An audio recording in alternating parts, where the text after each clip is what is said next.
Bismillahirrahmanirrahim. Assalamualaikum warahmatullahi wabarakatuh. Selamat malam dan salam sejahtera untuk kita semua.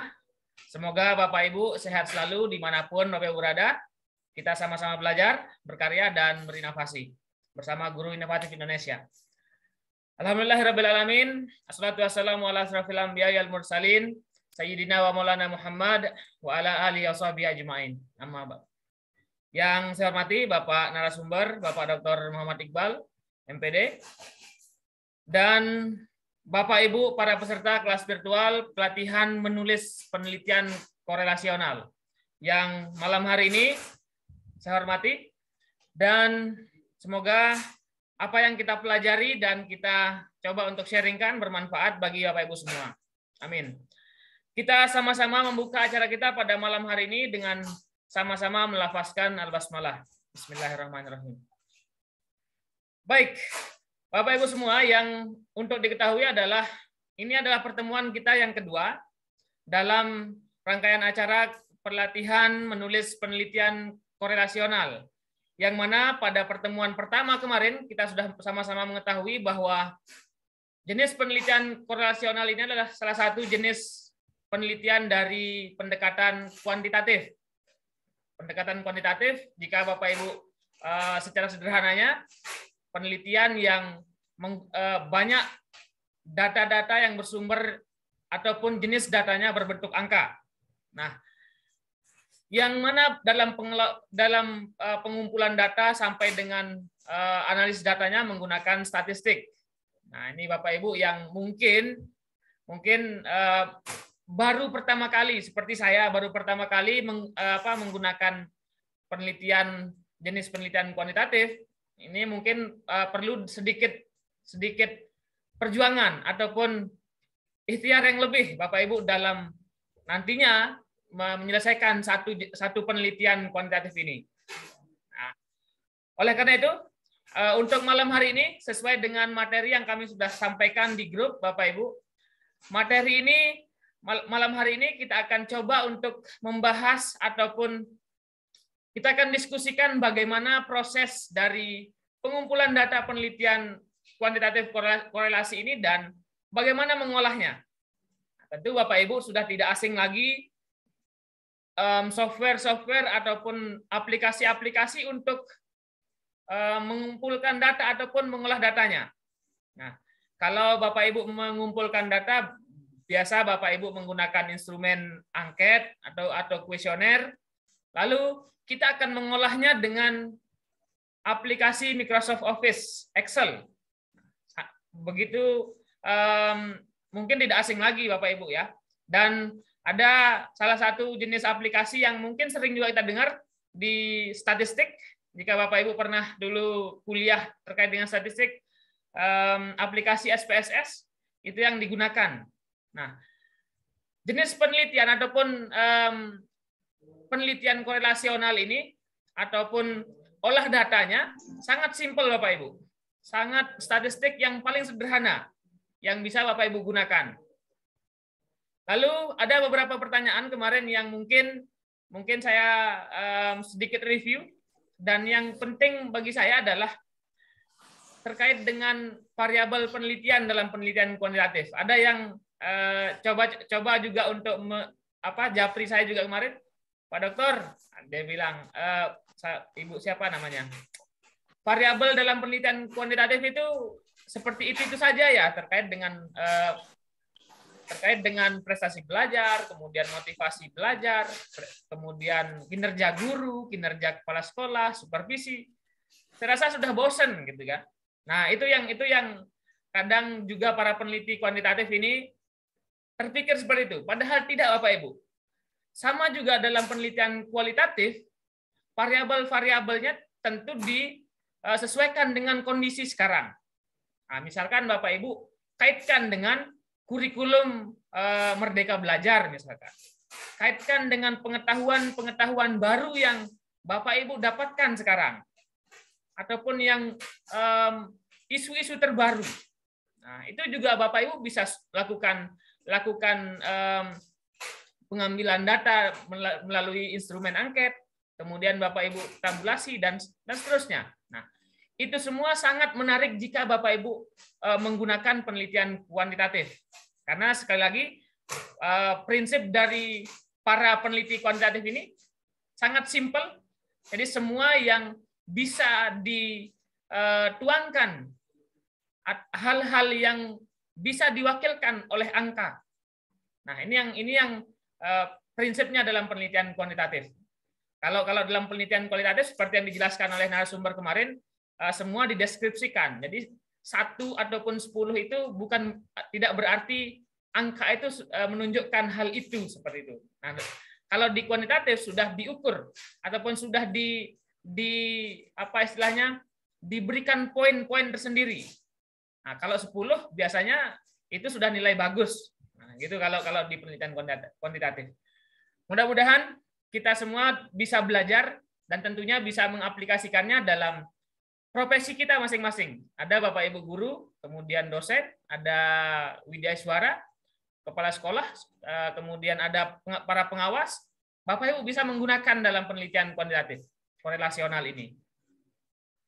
Untuk Bapak Ibu yang dalam kelas ini, seperti yang saya sudah sampaikan, mohon bisa disimak secara baik-baik apa yang disampaikan oleh narasumber dan bisa dilanjutkan diskusinya, dan mohon untuk aktif gitu ya.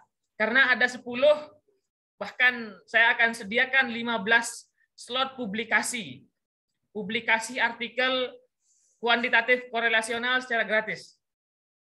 Oke ya. Nah, mudah-mudahan Bapak Ibu bisa memanfaatkannya. Bapak Ibu bisa mengambil peluang untuk menulis artikel penelitian korelasional ini dan bisa Bapak Ibu publikasi di jurnal. Oke? Bismillah. Kepada Bapak Dr. Muhammad Iqbal, waktu dan tempat saya persilahkan. Ya, terima kasih Pak Dr. Suwardi atas pembukaannya. Dan Assalamualaikum warahmatullahi wabarakatuh. Selamat malam Bapak Ibu. Salam sehat. Dan semoga Bapak Ibu sudah makan malam semua. Jadi kalau sudah makan malam biasanya sudah fresh gitu. Bisa lebih fresh, bisa lebih fokus. Karena kalau misalkan perut kosong, diajak ngitung, apalagi ngitung angka, wah itu bisa bikin sakit kepala. Kalau ngitung uang mungkin meskipun perut kosong, wah semangat. Tapi kalau ngitung angka yang tidak jelas, nah itu yang mungkin bisa bikin tambah pusing. Tanpa memperpanjang kalam, kita langsung masuk ke materi. Materi kita malam hari ini adalah tentang pengumpulan dan analisis data penelitian korelasional.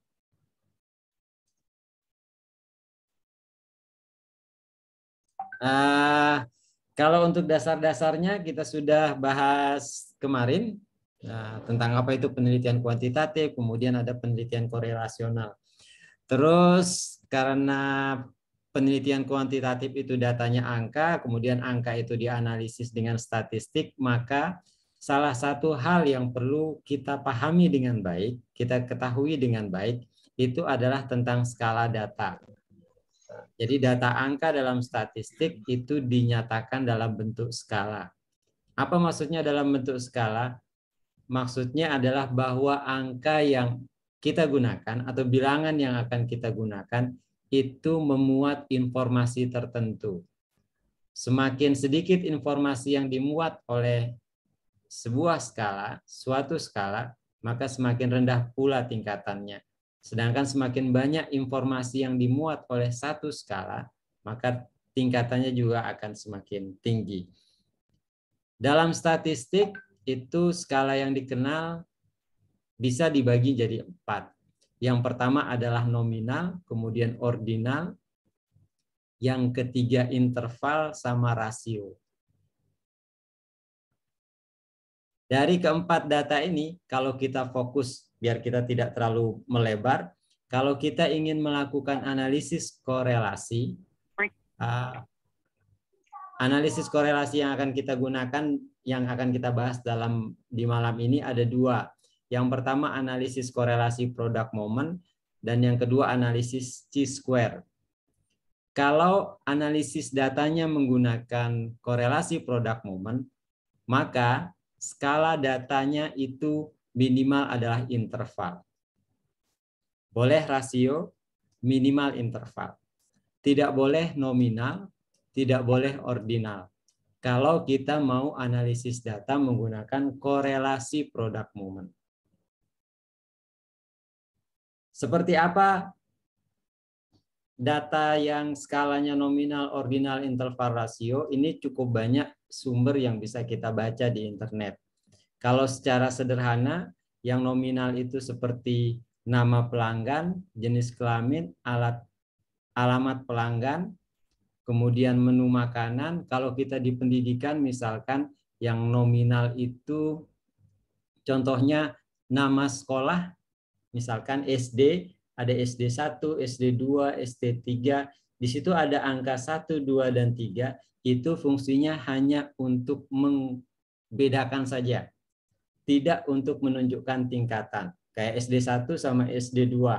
Ada 1 sama 2. Kalau di matematika 2 lebih besar daripada 1. Tapi kalau di skala nominal 1 dan 2 itu hanya untuk membedakan antara SD yang satu dengan SD yang lain. Itu yang nominal, secara sederhana seperti itu. Kemudian skala data yang kedua yang ordinal, itu fungsinya selain untuk membedakan juga menunjukkan tingkatan. Maka di sini ada pengertian bahwa yang ordinal itu selalu menggunakan kata tingkat. Ada tingkat, ada rating, ada ukuran baju, ada kelas. Kalau misalkan kita di sekolah kelas 1, kelas 2, kelas 3, maka itu masuk ke data yang ordinal. Contoh yang lain misalkan, kita ingin mengukur, ingin mengetahui bagaimana motivasi belajar siswa. Motivasi belajar siswa kemudian kita kategorikan menjadi tinggi, sedang, rendah. Kemudian tinggi, sedang, rendah kita kasih angka, kalau tinggi itu 1, kalau 2, kalau sedang itu 2, kalau rendah itu 3. 1, 2, 3 itu kalau dalam statistik skala datanya adalah skala data ordinal. Kemudian yang interval. Kalau yang interval itu dia selain untuk membedakan, selain ada tingkatan di dalamnya, dia juga ada rentang yang batasnya tertentu. Kayak skor TOEFL misalkan, atau hasil tes. Kita berikan 10 soal, bisa menjawab benar 8, salah 2. 8 itu adalah skala data interval. Rasio kurang lebih sama dengan interval, cuman yang membedakannya adalah kalau di skala data rasio, dia tidak mempunyai nol mutlak. Tidak ada nol mutlak. Ini biasanya yang nol mutlak ini kalau dalam suhu. Misalkan kita mengukur suhu. Suhu itu ada yang sampai 0 derajat Celcius. Maka dia 0 derajat Celcius itu masuk ke dalam skala data rasio. Yang ingin saya tekankan di skala data ini adalah bahwa kalau kita mau menganalisis data menggunakan analisis korelasi product moment, maka skala data yang kita kumpulkan atau yang kita peroleh itu minimal dia harus rasio, harus interval atau rasio untuk kedua data, untuk X dan Y. Untuk X dan Y. Karena korelasi itu minimal antara dua variabel, maka data kedua variabel itu minimal adalah interval. Tidak boleh nominal, tidak boleh ordinal. Minimal adalah interval. Kemudian kalau kita menganalisis data korelasi dengan korelasi chi-square, maka kita punya dua variabel, yang X dan Y. Skala data untuk yang X itu dia adalah ordinal atau kategorik yang menunjukkan tingkatan. Tinggi, sedang, rendah, kelas 1, kelas 2, kelas 3. Kemampuan awal tinggi, sedang, rendah. Atau misalkan propensi dengan PAD tertinggi, sedang sama rendah, bisa seperti itu. Yang penting dia ordinal, menunjukkan tingkatan. Itu untuk variabel X-nya. Sedangkan untuk variabel Y-nya, itu skala datanya minimal adalah interval. Bagaimana cara kita mengumpulkan data kalau datanya interval? Bapak Ibu, kalau misalkan instrumen atau teknik pengumpulan data yang Bapak Ibu gunakan itu adalah angket, kita kasih contoh di sini. Misalkan adalah angket, di PowerPoint yang di-share juga sudah ada. Misalkan seperti ini. Ini contoh kasusnya. Ada asumsi yang menyebutkan bahwa semakin tinggi motivasi kerja, bahwa motivasi kerja dapat dipengaruhi oleh tingkat stres yang dimiliki seseorang. Semakin tinggi tingkat stres orang, maka akan semakin rendah motivasi kerjanya. Dikembangkan instrumen kemudian disebarkan, data hasil pengisian instrumennya seperti ini. Di sini ada variabel X. Variabel X ini terdiri dari 10 butir. Ada 10 butir. Dikodekan dengan X1, X2, X3 sampai dengan X10. Kemudian setiap butir dijawab dengan ya atau tidak. Penskorannya, kalau ya dia diberikan skor 1, kalau tidak dia diberikan skor 0. Itu untuk variabel data X. Kemudian variabel yang Y, yang motivasi, juga diukur dengan angket yang jumlah butirnya ada 10. Dan biasanya dikodekan dengan Y1 sampai Y10. Pilihan jawabannya juga ada 2, ya atau tidak. Kalau ya diberikan skor 1, kalau tidak diberikan skor 0. Ini namanya proses tabulasi. Saya percaya Bapak Ibu sudah familiar dengan proses tabulasi ini. Dan ini semuanya dikerjakan dengan Excel. Yang saya ingin katakan bahwa kalau datanya dikumpulkan dengan angket, maka skala data yang kita peroleh itu adalah skala data interval. Yang ini. Skala data interval. Demikian juga dengan variabel Y, skala data interval. Ada pendapat yang bilang, untuk jumlah itu skala datanya interval. Tapi untuk pilihan jawaban yang di sini, itu skala datanya adalah ordinal, karena dia menunjukkan tingkatan. Ya, itu berarti lebih baik daripada tidak. Ada tingkatan di situ. Itu untuk skala datanya. Jadi jumlah di sini itu adalah interval. Dan kalau kita mau menganalisis data menggunakan korelasi product moment, maka jumlah inilah, data jumlah inilah yang akan kita analisis. Bagaimana cara menganalisisnya? Bapak Ibu, kalau kita melakukan penelitian kuantitatif, seperti yang kita bahas sebelumnya, data kuantitatif itu datanya pasti berbentuk angka. Kalau sudah datanya berbentuk angka, maka analisis yang paling tepat, yang paling efektif itu adalah menggunakan statistik. Kalau datanya seperti ini, maka analisis datanya lebih baik menggunakan statistik. Statistik yang bagaimana? Pertama-tama, kita harus melakukan analisis statistik deskriptif. Kita melakukan analisis statistik deskriptif. Kalau Bapak Ibu merefresh materi kuliah statistik dulu, mungkin statistik deskriptif itu adalah statistik yang bertujuan untuk meringkas, menyajikan, dan mendeskripsikan data. Banyak ragamnya, banyak jenisnya, tidak semua akan kita gunakan untuk mendeskripsikan data yang kita peroleh, cukup beberapa saja yang penting. Apa saja itu? Yang pertama, Bapak Ibu bisa menganalisis atau mencari nilai rata-ratanya. Rata-rata. Cukup rata-rata. Kemudian yang kedua, Bapak Ibu berdasarkan jumlahnya tadi kemudian membuat kategori. Apa itu kategori? Kita akan bahas di slide berikutnya. Kemudian yang terakhir adalah persentase. Kalau sudah melakukan analisis statistik deskriptif, baru kemudian kita melakukan analisis korelasi. Kalau datanya yang kita analisis itu adalah jumlah yang ini, maka analisis korelasi yang kita akan gunakan adalah analisis korelasi product moment. Kalau datanya ini kita ubah sedemikian rupa sehingga menjadi data ordinal atau kategorik, maka analisis datanya akan menggunakan chi-square. Bagaimana cara melakukan analisisnya? Kita coba lihat slide berikutnya. Sebelum kita mencoba menganalisis menggunakan statistik deskriptif, di sini ada yang namanya kategori. Kenapa kita perlu membuat kategori? Bapak Ibu, kalau kita misalkan kita memberikan tes kepada siswa, kemudian misalkan ini adalah hasil tes 10 soal, 8, 7, 7, 8, 9. Angka-angka ini perlu kita ceritakan, perlu kita narasikan, perlu kita representasikan dalam bentuk kata-kata. Dan biasanya kalau di sekolah, untuk siswa, hasil belajar siswa itu dinyatakan dengan tuntas atau tidak tuntas. Itu kalau hasil belajar. Kalau untuk angket yang seperti ini, tergantung variabelnya.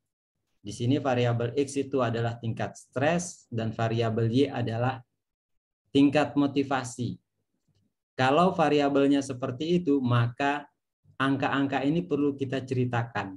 8 ini kalau kita hubungkan dengan stres, maksudnya apa? Secara sederhana kita kategorikan. Oh, 8 itu berarti dia masuk stres dengan tingkat sedang atau kategori sedang. Terus yang 5 ini kategori rendah. Begitu seterusnya. Jadi angka-angka ini yang perlu kita ceritakan. Itu fungsi dari kategorisasi yang ini. Kategorisasi yang ini. Jadi ketika kita menyebutkan angka, orang langsung paham, oh dia masuknya ke, kalau misalkan stres, dia masuknya ke rendah.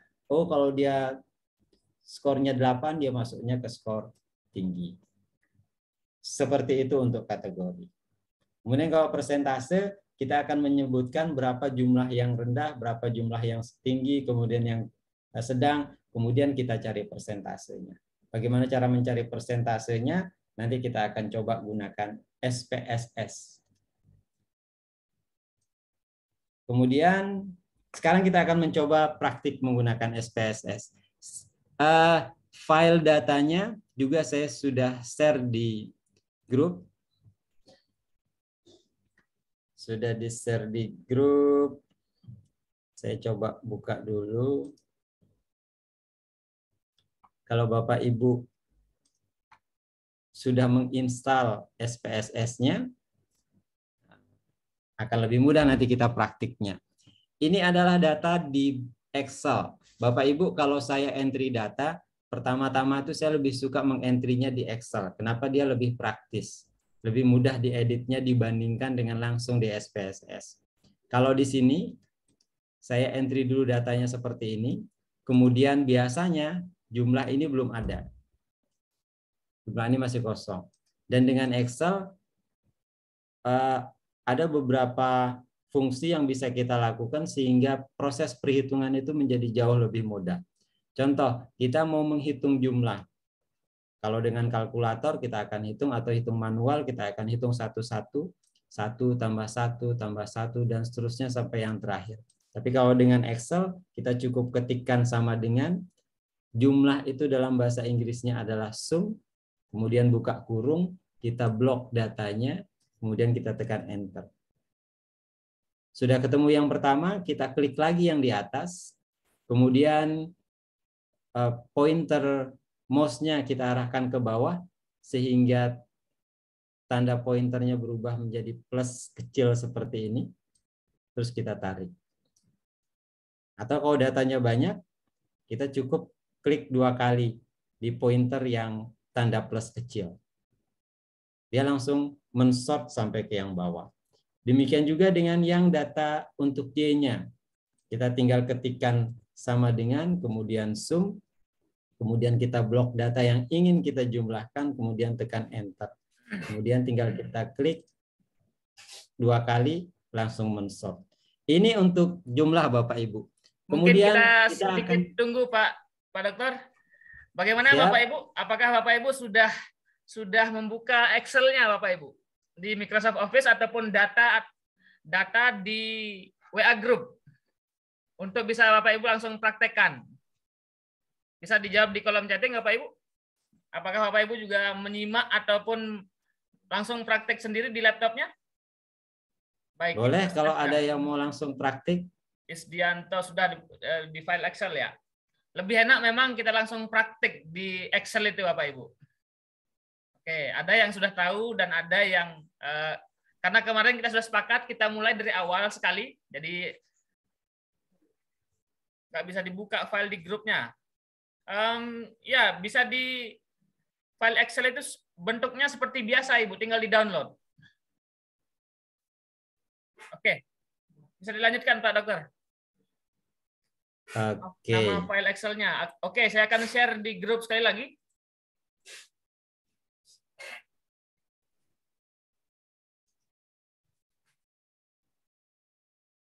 Oke, kita lanjutkan ya.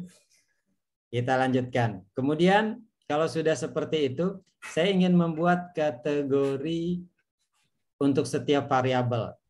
Kalau tadi kategori yang kita tentukan itu adalah seperti ini.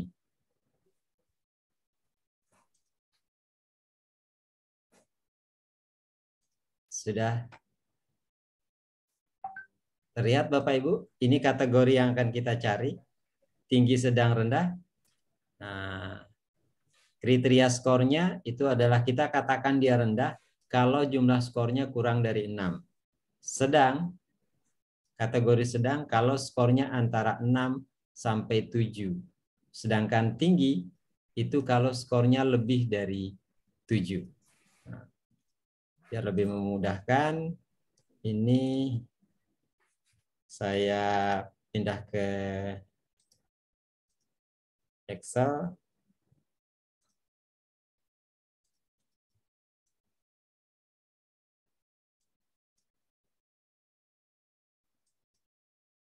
Mungkin ada Bapak Ibu yang bertanya, dari mana kita bisa menentukan kriteria skor ini?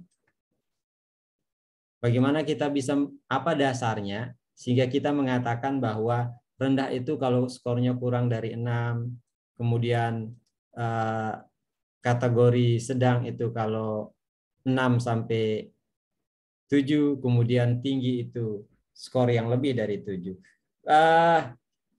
Tidak ada untuk penentuan kriteria skor ini Bapak Ibu, tidak ada aturan baku. Tidak ada aturan baku. Dia bersifat subjektif berdasarkan pertimbangan peneliti selama pertimbangannya itu logis. Kalau saya akan lebih suka menggunakan pertimbangan logis itu.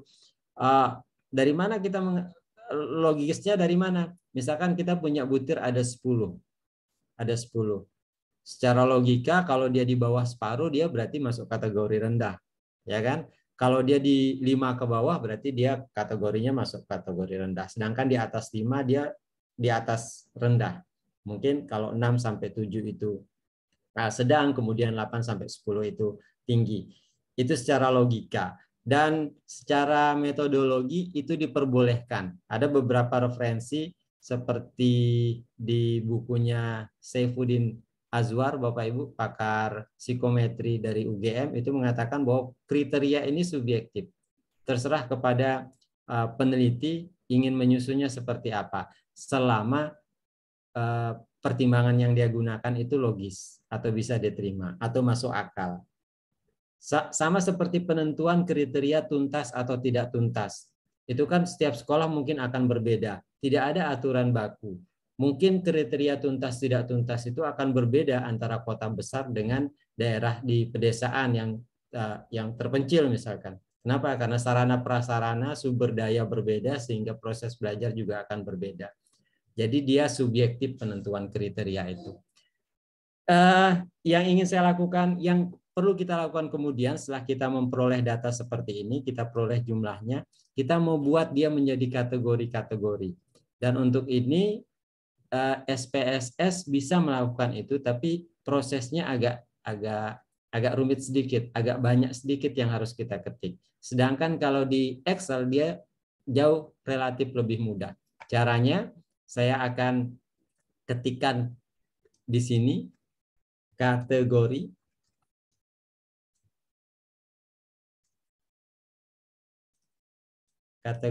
untuk setiap skor, kemudian yang ini tadi adalah kriterianya.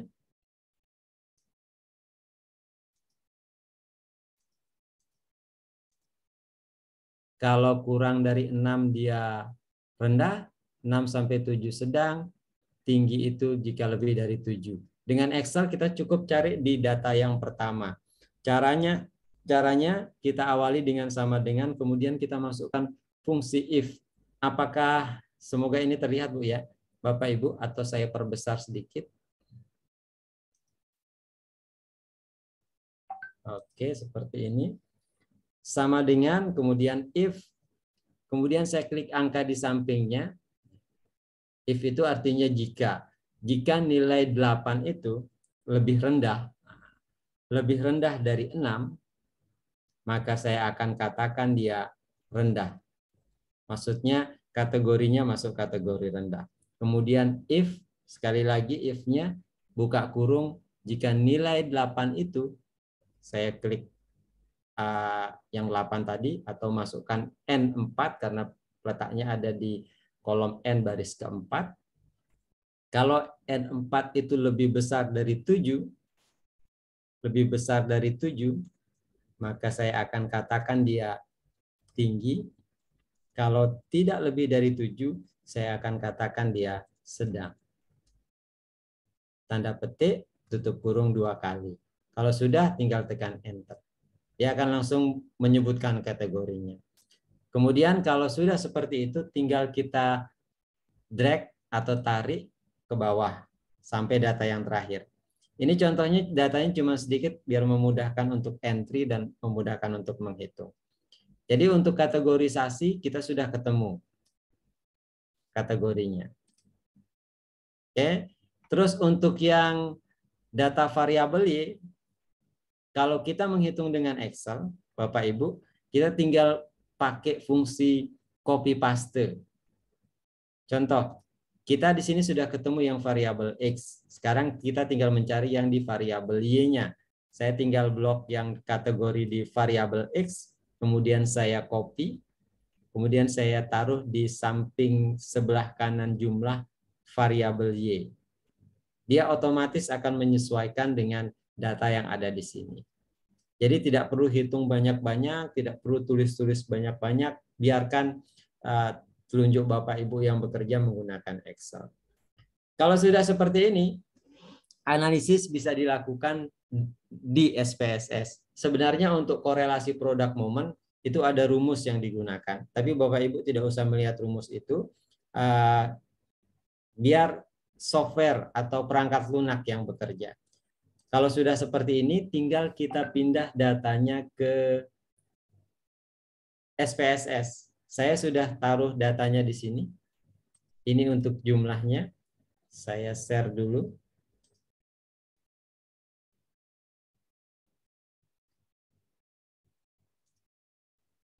SPSS. Datanya seperti ini. Nah, untuk SPSS ini tidak bisa diperbesar gambarnya. Ini maksimal. SPSS yang saya pakai SPSS 15. Sebenarnya versinya ada yang sudah sampai 20-an, tapi karena semakin tinggi versi dia biasanya semakin berat. Jadi saya pakai yang 15 yang relatif ringan. Prinsipnya dia sama, tidak ada perbedaan, hanya ada perbedaan di tampilan atau displaynya saja. Data yang tadi di Excel itu saya copy paste, saya taruh di SPSS jadi seperti ini.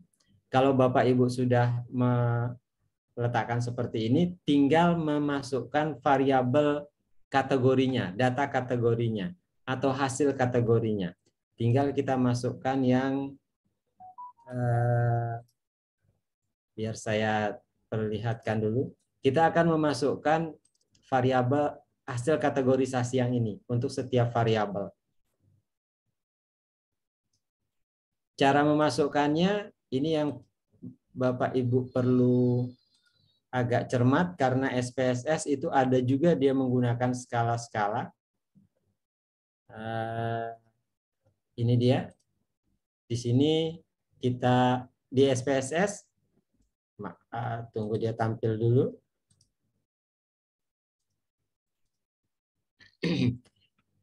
Di SPSS itu tampilannya seperti Excel, dia ada sel-sel, kemudian di kiri bawah itu ada data view. Data view yang tampilannya seperti ini. Kemudian berikutnya, sheet berikutnya itu ada variable view. Nah, di variable view ini adalah tempat Bapak Ibu merubah nama file. Di sini yang tadi sebenarnya bukan X dan Y namanya, tapi var 0001. Tapi di sinilah kita merubahnya di tab atau di sheet variable view. Di sini kita akan menambahkan data hasil kategorinya. Data hasil kategorisasinya. Caranya kita tuliskan di sini misalkan dengan nama cut Y. Kemudian di bawahnya adalah cut X, atau dibalik, tunggu sebentar. Yang pertama adalah cut kategori untuk variabel X, kemudian yang kedua adalah cut Y, kategori untuk variabel Y. Kemudian ada tipe. Ada tipe. Maksudnya adalah skala datanya. Kurang lebih seperti itu. Maksudnya adalah skala datanya. Di sini ada, kalau yang atas dia numerik, artinya bahwa datanya itu adalah numerik, berbentuk angka. Sedangkan untuk kategori X dan Y itu datanya kita berbentuk kata-kata, tinggi, sedang, rendah. Jadi kalau kita pakai numerik dia tidak masuk. Kita harus rubah skala datanya atau tipe datanya untuk kategori X dan Y menjadi string. Seperti ini. Yang bawah juga kita rubah menjadi string. Seperti ini. Kalau sudah, kita kembali lagi ke data view, akan muncul tambahan variabel baru, cut X dan cut Y. Cut X, kategori untuk variabel X dan kategori untuk variabel Y. Kemudian, kalau sudah, kita tinggal copy paste data yang dari Excel tadi. Kita copy paste seperti ini hasilnya, dan yang untuk yang Y jadi seperti ini. Kalau tampilan data Bapak Ibu di SPSS sudah seperti ini artinya bahwa data Bapak Ibu sudah siap untuk dianalisis menggunakan SPSS untuk analisis korelasi produk momen. Bagaimana caranya? Seperti tadi sudah dijelaskan, pertama kali kita harus analisis statistik deskriptif. Tadi ada 3 di analisis statistik deskriptif. Yang pertama adalah rata-rata, kemudian kategori, kemudian persentase. Caranya kalau menggunakan SPSS adalah pertama kita klik analyze, kemudian deskriptif, kemudian frekuensi. Kemudian kita masukkan semua, kita blok semua variabel, semua kolom data, kemudian kita pindah ke kanan. Kalau sudah seperti ini, kita klik lagi di statistik, kemudian kita centang di beberapa angka, ada min, terus ada minimum, ada maksimum. Ini boleh tidak? Atau kita ambil yang satu saja, min. Min itu artinya rata-rata, central tendency, kecenderungan pemusatan data. Kita pakai yang ini. Kalau sudah, tinggal klik continue, kemudian kita tekan OK. Tunggu beberapa saat, akan muncul output analisisnya. Nah, output analisis. Output analisis ini juga Bapak Ibu, kalau dia SPSS, dia sangat simpel. Begitu mudah untuk memahaminya. Yang pertama, di sini ada statistik. Di sini hanya menyebutkan berapa banyak data yang dianalisis. Respondennya ada berapa? Semuanya ada 13. Kemudian di sini ada min. Min itu artinya rata-rata. Berarti rata-rata untuk variabel X itu adalah 7,38. Sedangkan variabel Y atau motivasi rata-ratanya adalah 6,69. Jadi untuk statistik deskriptif yang pertama yang rata-rata kita sudah ketemu hasilnya. Kemudian untuk tabel distribusi frekuensi, nah, ini bisa Bapak Ibu lewati tanpa harus diceritakan, tapi bisa disebutkan di dalam lampiran. Yang perlu Bapak Ibu ceritakan itu adalah hasil kategorisasinya yang di sini. Di sini Bapak Ibu, untuk X itu adalah tingkat stres. Kita bagi dia menjadi 3, rendah, sedang, tinggi. Ternyata dari 13 responden itu hanya ada 1 responden yang stresnya rendah. Kemudian ada 5 yang stresnya sedang dan yang stresnya tinggi ada 7. Wah, ini berarti dari 13 responden kelihatannya lebih banyak yang stres ketimbang yang tidak stres. Ini mungkin karena beban pekerjaan, tugas pekerjaan semakin banyak, tapi kompensasi semakin berkurang. Jadi yang stresnya lebih tinggi itu yang lebih banyak. Kemudian yang Y. Yang Y itu adalah untuk motivasinya. Motivasi, datanya seperti ini, kategorisasinya. Ada yang rendah, 2 orang, kemudian 7 untuk yang sedang, dan yang terakhir adalah tinggi. Ini yang kemudian Bapak Ibu ceritakan di hasil penelitian. Jadi yang tadi hanya sekedar angka, 8, 7, 6, 9, dengan seperti ini Bapak Ibu bisa menceritakan, oh ternyata dari sekian responden, di sini sudah ada persentasenya. Dari sekian responden, ternyata ada 7,7% responden yang stresnya rendah. Lebih dari separuh responden, biasanya dibahasakan seperti itu nanti kalau di laporan hasil penelitian. Lebih dari separuh responden atau sekitar 53,8% responden itu memiliki tingkat stres dengan kategori tinggi. Yang tadinya hanya angka-angka 7, 6, 8, 9, 5, sekarang kita sudah bisa menceritakan lebih komplit. Oh, ternyata dari sekian responden itu lebih banyak yang tingkat stresnya tinggi. Kemudian demikian juga untuk yang variabel Y-nya. Variabel Y-nya seperti ini. Kita ceritakan berapa jumlahnya, kemudian berapa persentasenya. Itu untuk yang statistik deskriptif. Kemudian analisis korelasinya bagaimana? Untuk analisis korelasinya, kita kembali lagi ke datanya.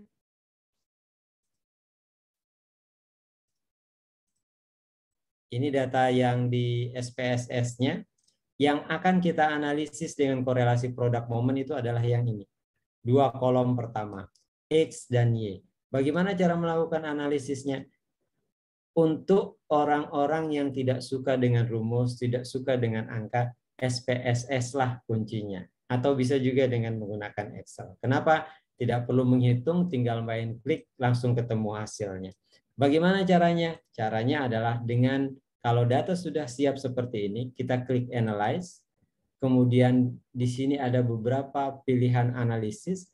Kita pilih di Correlate untuk korelasi. Kemudian kita pilih yang bivariat. Bivariat itu artinya korelasi antara 2 variabel. Kita ulangi, kalau datanya sudah siap seperti ini, kita klik Analyze, kemudian Correlate, korelasi maksudnya, kemudian kita pilih bivariat.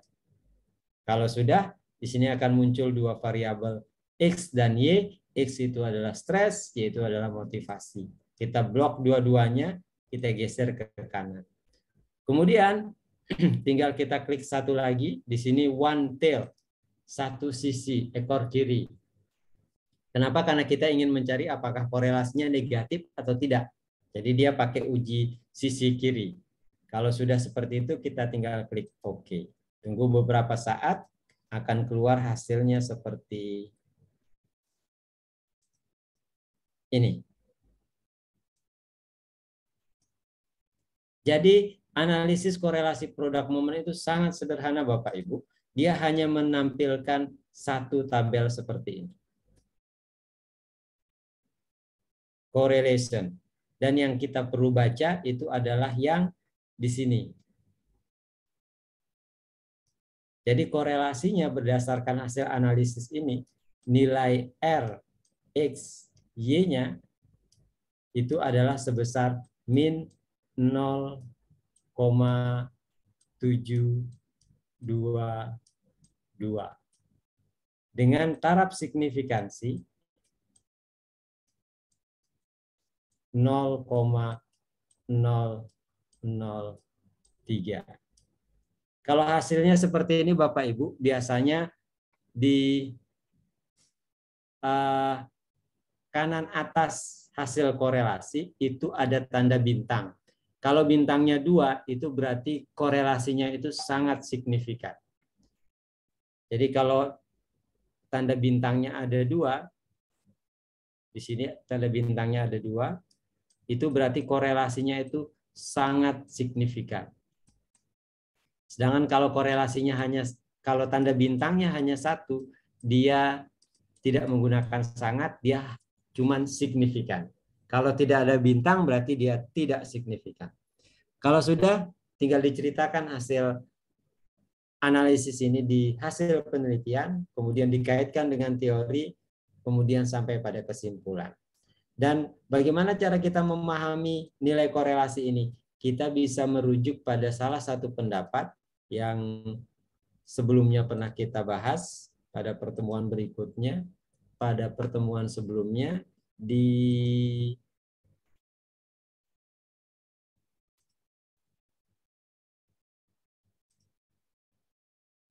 saya share dulu. Bagaimana cara kita memahami output dari korelasi? Output korelasi itu bisa kita jelaskan dengan rujukan seperti ini. Tadi kita ketemunya nilai korelasinya min 0,722. Kita bawa ke tabel ini. Dia masuk ke kelompok yang mana? Berarti dia masuk ke kelompok yang sini. Apa kesimpulannya atau interpretasinya bagaimana? Berarti antara variabel X dan Y terdapat korelasi yang kuat atau tinggi dan signifikan. Kuat dan tinggi itu artinya apa? Kuat dan tinggi itu artinya semakin korelasinya negatif, semakin tinggi tingkat stres seseorang, motivasinya akan semakin rendah. Sebaliknya, kalau stres seseorang rendah, maka motivasi kerjanya akan semakin tinggi. Ini berdasarkan data, hasil analisis data. Kalau sudah seperti itu, Bapak Ibu tinggal buatkan laporannya, kemudian kaitkan dengan teori untuk di pembahasannya. Kalau sudah selesai penelitian korelasi Bapak Ibu. Itu untuk yang analisis korelasi product moment. Sekarang analisis korelasi yang kedua menggunakan chi-square. Saya masih pakai data yang sama Bapak Ibu. Kalau tadi kita bahas bahwa korelasi chi-square itu menggunakan data dengan skala ordinal untuk X-nya dan Y-nya skala interval minimal. Dengan data yang ada, kita bisa chi-square-kan. Kita bisa analisis dengan chi-square. Bagaimana caranya? Caranya, kita sudah punya datanya di SPSS tadi. Ini dia. Kita sudah punya data Y yang interval. Kemudian kita juga sudah punya data X yang berbentuk kategori atau ordinal. Ini tinggal kita analisis. Cara analisisnya kita tinggal klik analyze seperti tadi.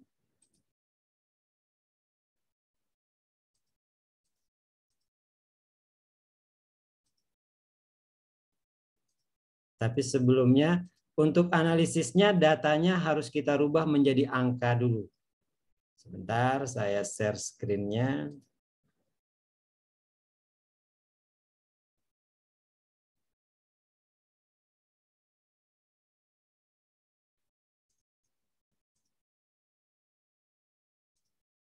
Datanya harus kita rubah menjadi angka. Yang kategori X kita rubah menjadi angka, caranya bisa dengan diketik langsung, misalkan tinggi itu dengan kategori 3, sedang 2. 3, 2. Kalau sudah seperti ini, kemudian kita klik lagi di variable view. Di sini kita rubah datanya, tipenya menjadi numerik. Kemudian di sini kita perlu jelaskan satu itu apa. Kemudian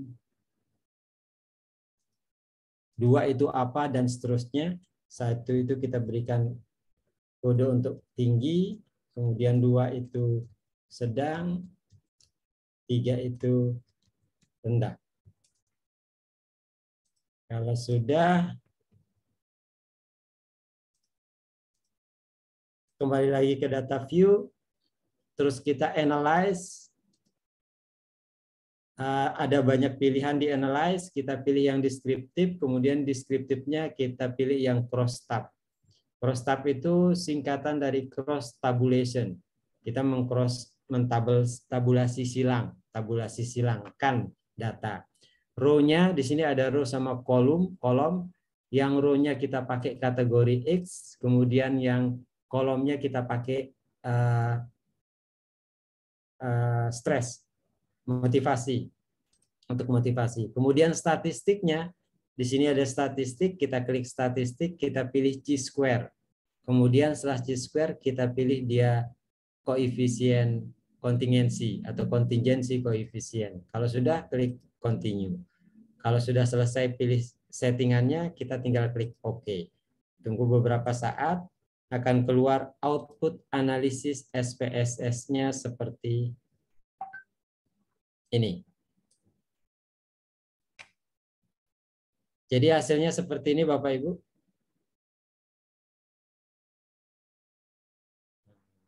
Jadi untuk kategori X itu dia ada tinggi, sedang, rendah, kemudian ini skor motivasinya. Kalau yang tinggi itu cenderung dia lebih tinggi motivasinya, sedangkan yang rendah dia cenderung lebih rendah. Ini biasanya akan lebih mudah kalau dia ditampilkan dalam bentuk tabel. Kemudian kita lihat di nilai chi-square-nya. Nilai chi-square-nya dia 7,986 dengan taraf signifikansi 0,239. Ini agak sedikit berbeda. Kalau kita menggunakan korelasi produk momen dia signifikan, tapi menggunakan chi-square dia tidak signifikan. Itu sedikit gambaran Bapak Ibu. Sudah hampir 60 menit saya menyajikan, mungkin akan lebih menarik kalau kita teruskan dengan diskusi. Itu kurang lebih dari saya, Pak Dr. Suwardi. Terima kasih. Baik, terima kasih Bapak Dr. Iqbal atas penyajian materinya terkait dengan analisis data pada penelitian korelasi. Nah, mungkin Bapak Ibu merasa kuliah lagi nih kayaknya. Kuliah lagi statistik kita zaman-zaman kuliah dulu. Karena memang statistik kadang-kadang juga kalau di zaman saya dulu kebetulan juga apa ya, di mata kuliah statistik itu hampir 80% kayaknya pada bingung. Pada bingung terus ada yang macam-macam dah untuk statistik. Tapi saya harap Bapak Ibu di kelas ini saya yakin Bapak Ibu bisa lebih memahami, dan tentunya tidak ada yang instan Bapak Ibu. Tidak ada yang langsung mungkin sekali dijelaskan, oh bisa saya paham, ataupun sekali Bapak Ibu pelajari langsung paham. Nah, gitu. Tentu butuh proses. Tidak ada yang langsung bisa ataupun tidak ada yang langsung instan seperti mie instan seperti itu. Tentu butuh proses, butuh belajar, butuh sharing, dan butuh kita bersama-sama untuk coba untuk mengaplikasikannya. Silakan Bapak Ibu yang ingin bertanya di Zoom meeting, bisa Bapak Ibu langsung raise hand di aplikasi Zoom-nya, dan bisa juga Bapak Ibu menuliskan pertanyaannya di kolom chatting. Kita akan coba untuk berdiskusi kurang lebih sekitar 30 menit. Ada pertanyaan di kolom chat. Ibu Aisyah dari Kemenak.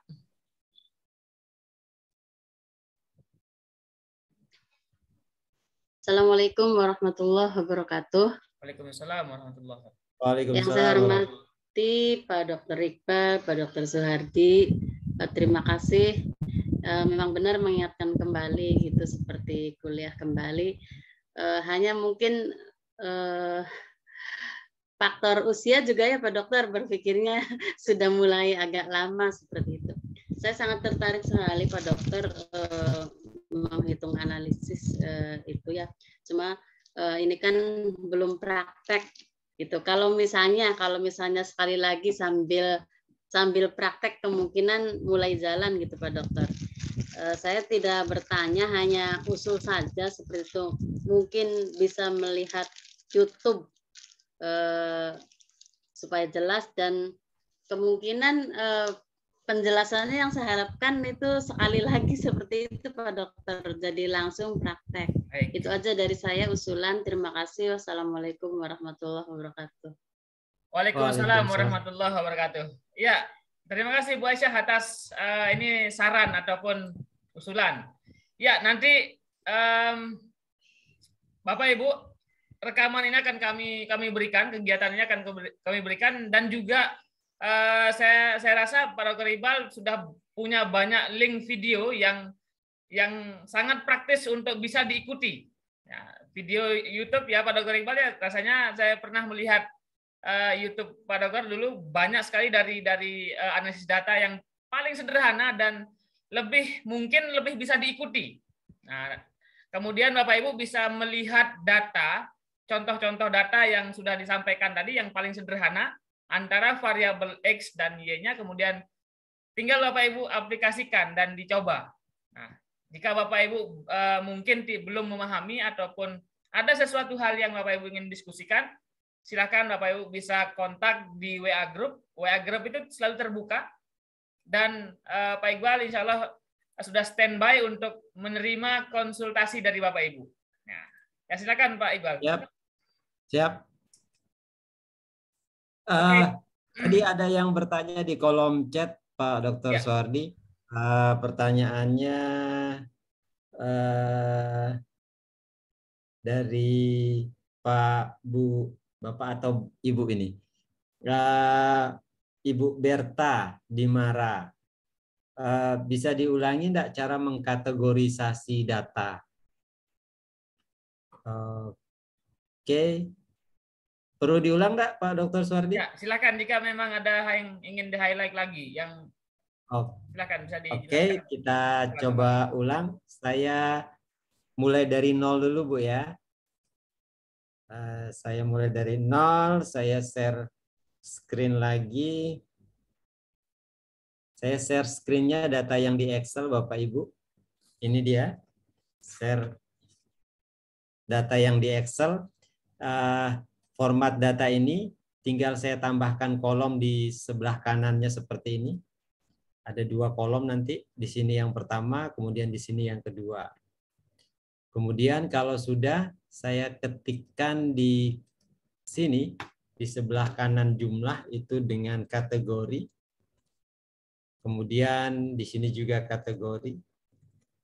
Kemudian untuk isinya sebenarnya saya lebih suka menggunakan angka ketimbang kata-kata. Bagaimana kalau dengan angka Pak? Kalau angka misalkan, tadi ada 3 kategori, rendah, sedang, tinggi. Apakah harus 3 kategori Pak? Boleh lebih. Tapi mungkin ketika kita menyampaikan, membuat kategori, kalau bisa dia sedikit saja. Sedikit saja. Semakin sedikit semakin baik. 3 itu mungkin sudah jumlah yang ideal. Kalau terlalu banyak nanti misalkan sangat rendah, sedang, biasa-biasa, kemudian tinggi, sangat tinggi, itu terlalu banyak informasi yang akan kita ceritakan. Mungkin 3 sudah cukup. Kemudian untuk kategori rendah saya akan kodekan dengan 1, sedang 2, dan tinggi 3. Dengan angka ini nanti saya akan membuat kategori yang di sini. Kalau tadi menggunakan kata-kata, sekarang dengan angka tapi merujuk ke kata-kata. Kategorinya misalkan dengan yang pertama untuk X sama dengan, selalu awali dengan sama dengan, kemudian fungsi if, buka kurung, ini saya perbesar dulu, mungkin kalau Bapak Ibu menggunakan HP dia tidak terlalu nampak. If sama-sama dengan if, buka kurung, kemudian klik angka 8, kemudian kita masukkan rendah itu kalau dia kurang dari 6, kita masukkan rendah itu kodenya 1, kemudian if lagi, N4 lagi lebih besar dari 7, maka kita akan katakan dia tinggi atau kodenya 3. Kemudian kalau tidak tinggi, berarti dia yang di tengah-tengah, kodenya sedang atau kodenya 2. Kemudian tutup kurung 2 kali. Kalau sudah tinggal tekan enter. Kalau tadi kata-kata, sekarang berubah jadi angka. Kenapa kalau di SPSS dia jauh lebih mudah menganalisis data angka daripada kata-kata, meskipun yang kata-kata juga bisa. Kemudian ditarik atau di drag jadi seperti ini.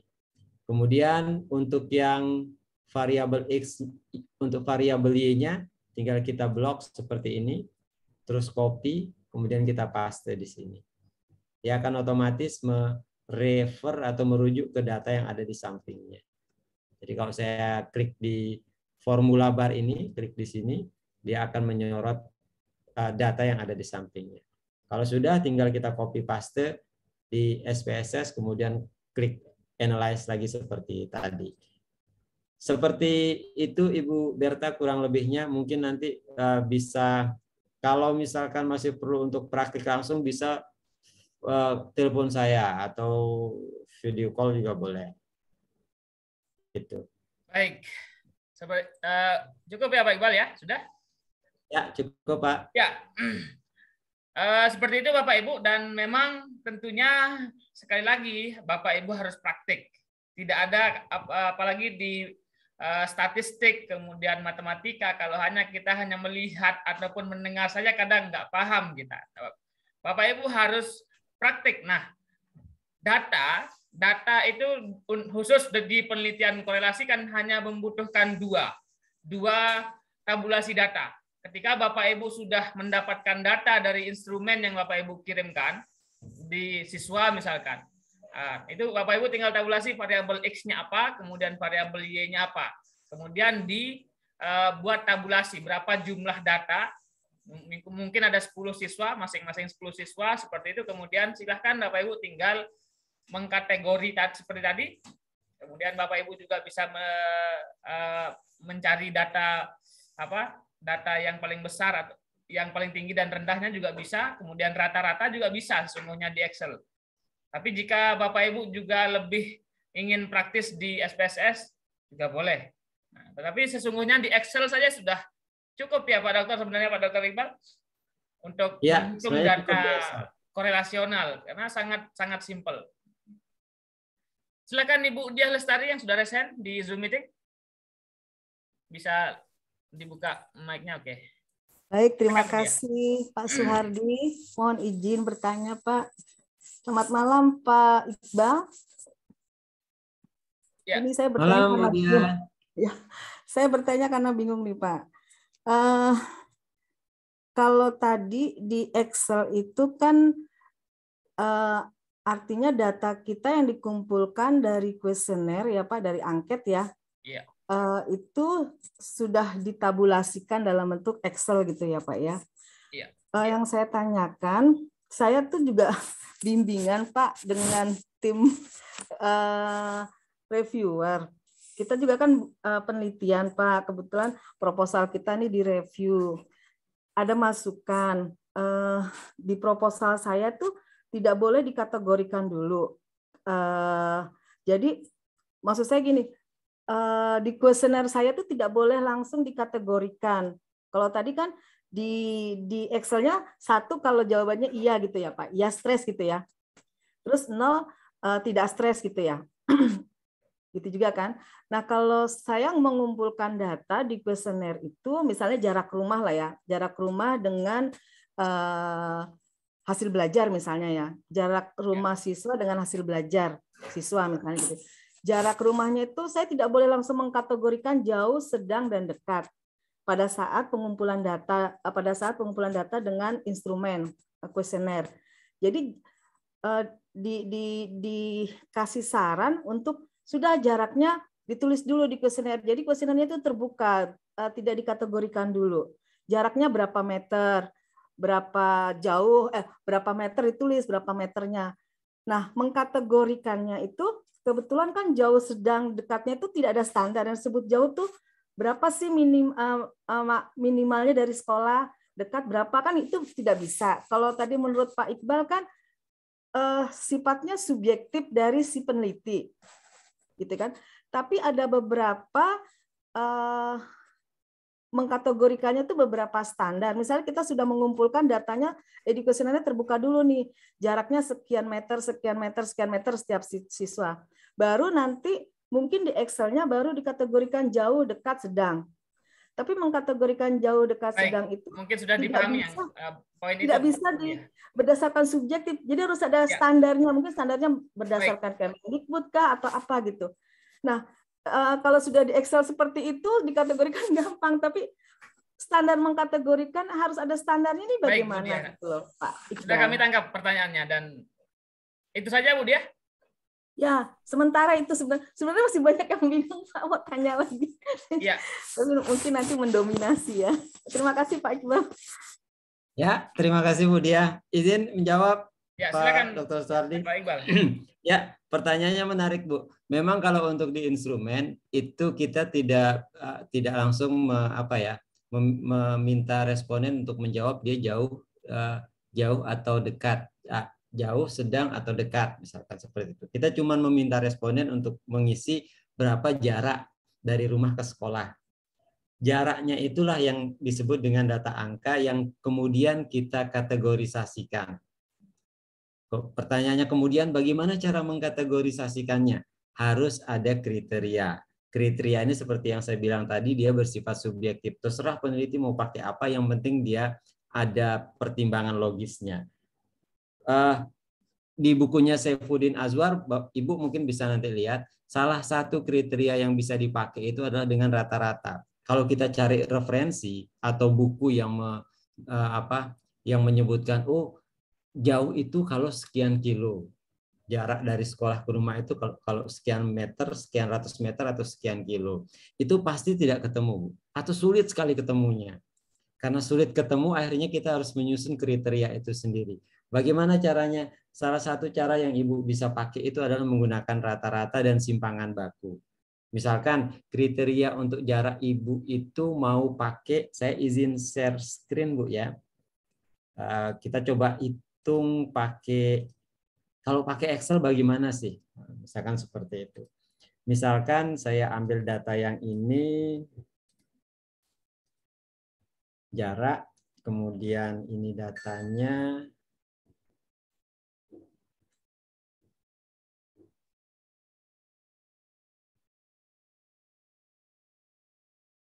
kemudian ini kriteria kategorinya, kategori.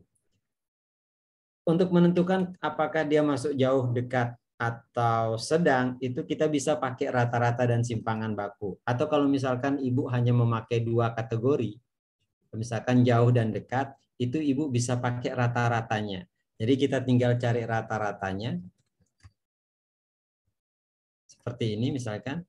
Berarti rata-ratanya 7. Nah, 7 ya. Berarti kalau dia di atas 7 dia akan jauh, kalau dia di bawah 7 dia akan dekat. Bisa seperti itu. Kalau Ibu mau buat dia jadi 3 kategori, itu bisa dengan cara yang lain. Cara yang lain itu misalkan dengan mencari rentang, kemudian rentangnya dibagi 3. Bagaimana cara mencari rentang? Rentang itu kalau di bahasa Inggrisnya ring, kalau di Excel ring. Atau kita peroleh dengan mengurangi nilai tertinggi dengan nilai terendah. Kita cek di sini berapa nilai tertingginya. Kalau dengan Excel akan cukup mudah kita mencarinya. Kalau datanya banyak Bu ya. Kalau di sini kalau datanya sedikit kita bisa amati. Di sini yang tertingginya itu adalah 9. Kemudian yang terendah atau nilai itu adalah 5.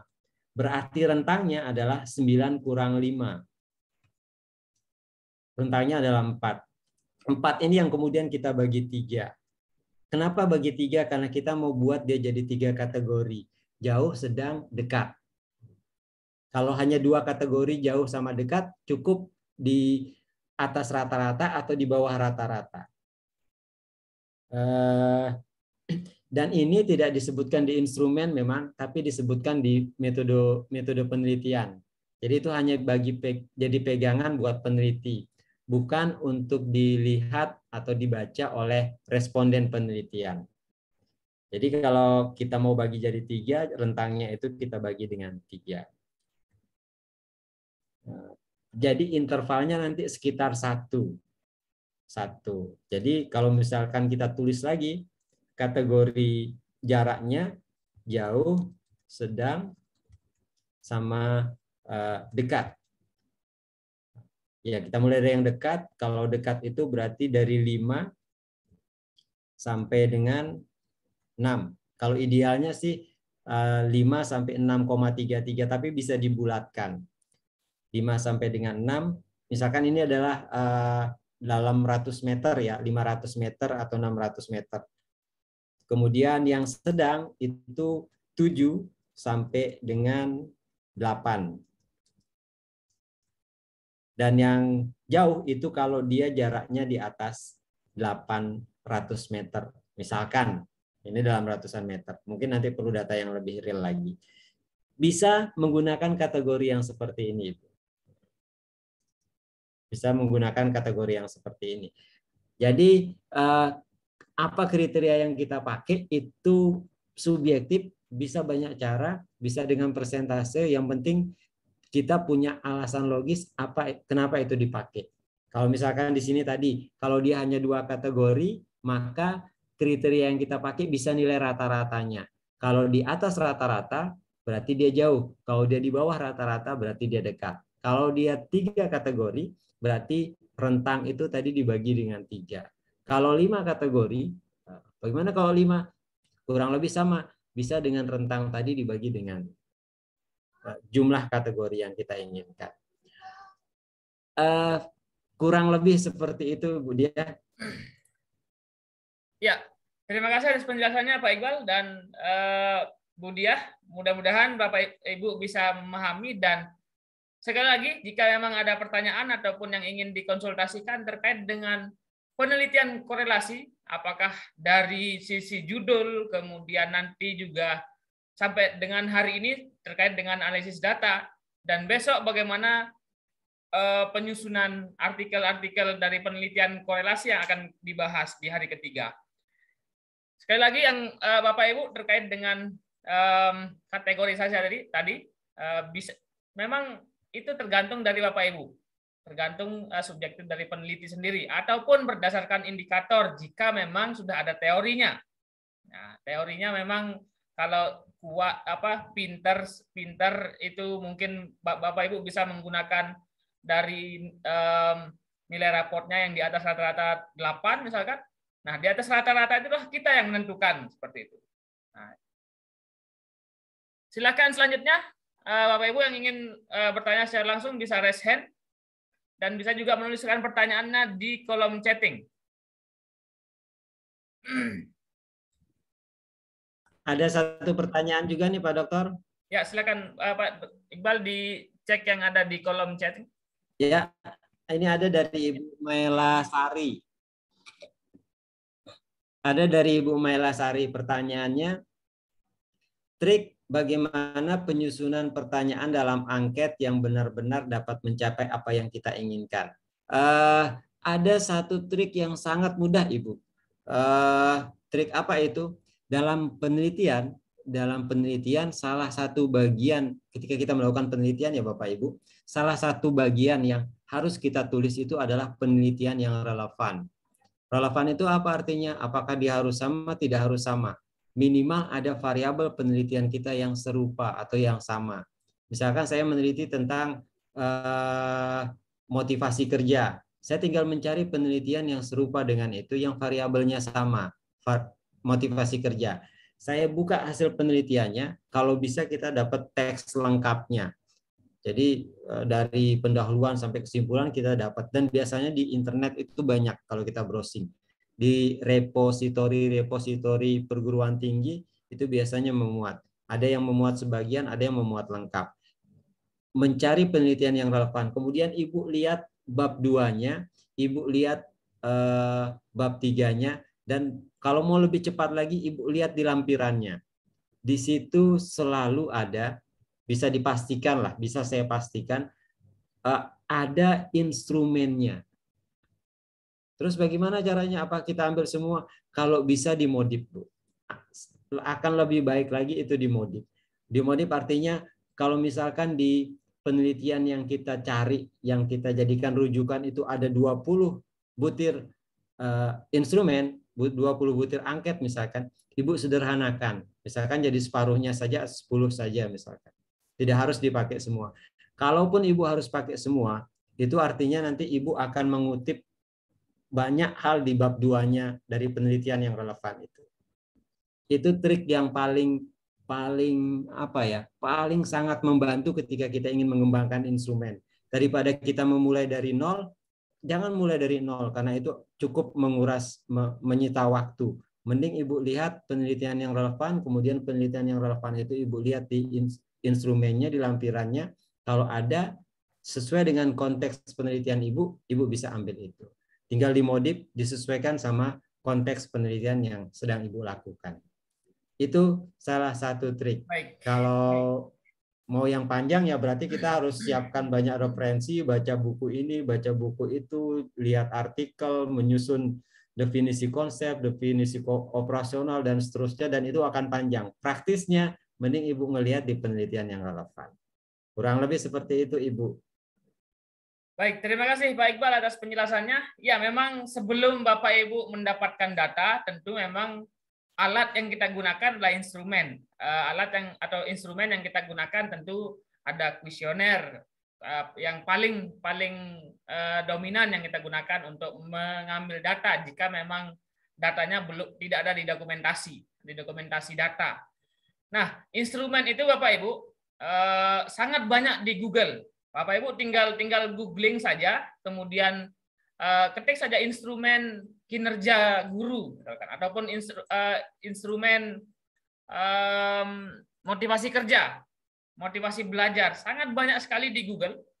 Kalau Bapak Ibu langsung searching, nggak perlu saya contohkan ya. Nah, itu yang bisa Bapak Ibu lakukan. Kalau seperti tadi praktisnya. Lalu ini Pak Dr. Iqbal terkait dengan instrumen itu, nah, karena banyak nih mungkin yang ya hanya sekedar pabrikasi data seperti itu. Kita buat saja kategori 4 itu bagus, 3 itu sedang gitu kan, 2, 1 gitu ya. Mungkin saja bisa dibuat seperti itu ya Pak Dokter. Bagaimana untuk memvalidasinya instrumen itu? Kelemahan penelitian kuantitatif itu memang datanya bisa pabrikasi ya, bisa dibuat-buat. Penelitian kuantitatif saya tidak perlu turun ke lapangan, saya cukup duduk di meja itu, saya baca jampi-jampi, datanya udah bisa selesai. Tapi ada yang namanya pertanggungjawaban. Kalau kita mengupload, mengunggah artikel ke jurnal yang bereputasi atau jurnal yang baik, kita akan diminta datanya. Kita akan diminta datanya, mana datanya, kemudian mana bukti bahwa proses pengambilan data itu memang sudah dilakukan. Kurang lebih seperti itu. Kalau data sebenarnya data kuantitatif agak sulit untuk kita validasi. Karena itu kalau dalam penelitian kuantitatif yang perlu divalidasi, yang perlu dicek keabsahannya atau baik tidaknya itu adalah instrumen. Paradigma positivistik seperti itu. Jadi instrumennya dulu yang harus baik. Alat ukurnya dulu yang harus valid dan reliable. Kalau alat ukurnya sudah valid dan reliable, datanya ya menurut positivistik itu kalau bahasa orang Islam sih insya Allah valid juga gitu loh. Sama seperti sebuah penggaris misalkan. Penggaris kita gunakan untuk mengukur panjang suatu benda. Kalau penggarisnya itu garis-garis yang ada di penggaris itu tidak jelas, informasi yang akan diberikan oleh penggaris tentang panjang suatu objek itu juga menjadi tidak jelas. Tapi kalau penggarisnya masih baru, garis-garis tanda penggarisnya itu terlihat dengan jelas, kita pakai untuk mengukur sebuah benda, informasi panjang benda akan lebih akurat. Kurang lebih seperti itu. Jadi alat ukurnya yang harus kita istilahnya di metode penelitian itu dikalibrasi terlebih dahulu, menentukan apakah dia valid atau tidak, reliable atau tidak. Setelah valid baru kita tentukan dia apakah reliable atau tidak. Itu kalau di penelitian kuantitatif, Pak Dr. Suwardi.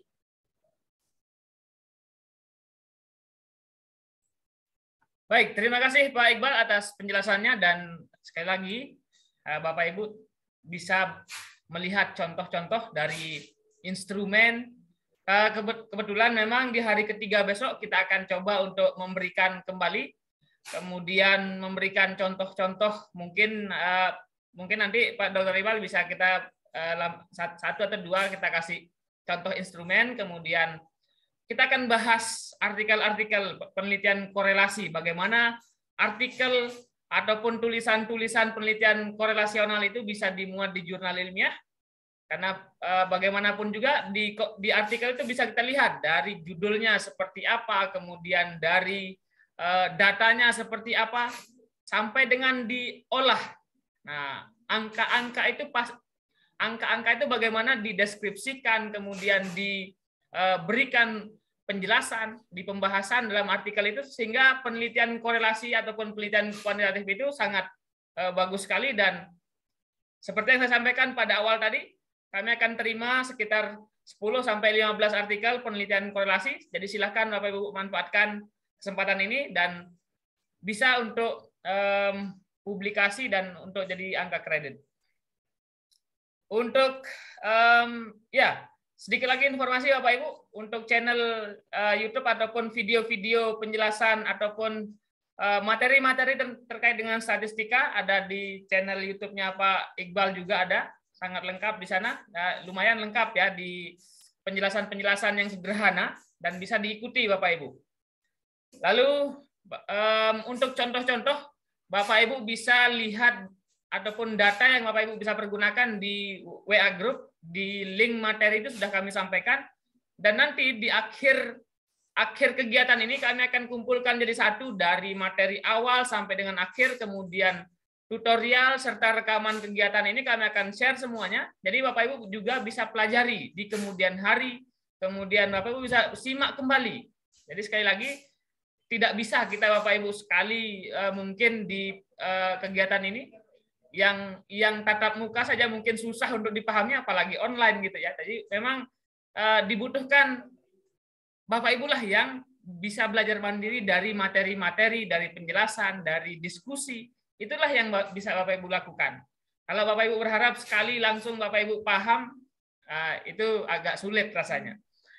Dan untuk malam ini kita cukupkan, dan Bapak Ibu bisa melanjutkan diskusi di WA Group ataupun bisa Bapak Ibu bisa konsultasi di Bapak Dr. Iqbal terkait dengan penelitian korelasional, karena Bapak narasumber sudah ada di grup juga. Nah, Pak Iqbal sudah ada di grup, jadi silahkan Bapak Ibu bisa lempar pertanyaan, diskusi, dan silahkan Bapak Ibu ambil ilmunya. Nah, kapan lagi kita ketemu ahli statistik ini? Kebetulan Bapak Dr. Iqbal ini adalah dosen saya dulu ketika mahasiswa S1 di IKIP Mataram namanya dulu, tahun 2007. Sampai sekarang juga rasanya kuliah kembali. Tua, Pak, kalau gitu, Pak. Ya, terima kasih Bapak Iqbal atas materinya. Yang kedua, kita akan bertemu di malam Selasa jadinya, di materi selanjutnya terkait dengan tulisan-tulisan ataupun artikel-artikel penelitian korelasi. Kita akan bedah tuntas besok. Dan Bapak Ibu, semoga Bapak Ibu sehat selalu dan bisa mengikuti kegiatan kita sampai selesai. Dan tentunya tidak hanya Bapak Ibu mencari sertifikat ataupun mencari ya sekedar absensi seperti itu. Untuk administratif kami siapkan semua. Jadi dari presensi, dari sertifikat, kami pastikan Bapak Ibu kan dapat semua. Dari materi pastinya. Yang kami pentingkan adalah ilmu. Ilmunya Bapak Ibu bisa dapat, kemudian karya. Jadi tidak kalau hanya sekedar sertifikat ya mubazirlah kita gitu ya.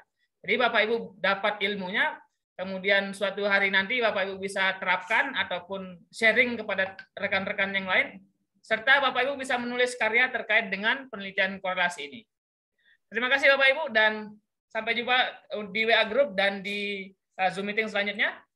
Assalamualaikum warahmatullahi wabarakatuh. Kita sama-sama belajar, berkarya, dan berinovasi. Terima kasih Pak Iqbal. Waalaikumsalam warahmatullahi wabarakatuh.